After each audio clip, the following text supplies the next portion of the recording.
మీరు ఎడిటింగ్ నేర్చుకుని ల్యాక్స్లో ఎర్న్ చేయొచ్చు అని ఎవరైనా చెప్తే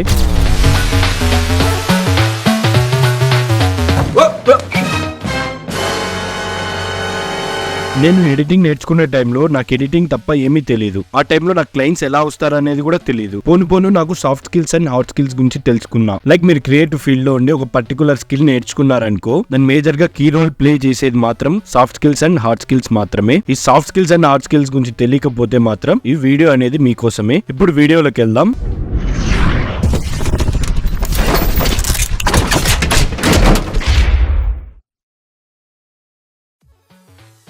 ఇప్పుడు 2 క్యారెక్టర్స్ అనేది తీసుకుందాం. ఒకటి పేరు అజయ్, ఇంకోటి పేరు విజయ్. వీళ్ళిద్దరు ఒకేసారి కాలేజ్ లో చదువుతూ ఎడిటింగ్ స్కిల్స్ అనేది నేర్చుకున్నారు. అండ్ అజయ్ కన్నా విజయ్ వీడియో ఎడిటింగ్ లో 3 times బాగా సంపాదించేవాడు. వై? బికాస్ ఇడ విజయ్ కి సాఫ్ట్ స్కిల్స్ అనేది బాగా హెల్ప్ఫుల్ చేసింది. ఇప్పుడు hard skills and soft skills గురించి తెలుసుకుందాం. స్కూల్స్, కాలేజెస్, కోర్స్ అది ఏదైనా సర్టిఫికేషన్ కోసం నేర్చుకునే దాన్ని మనం హార్డ్ స్కిల్స్ కింద కన్సిడర్ చేస్తాం.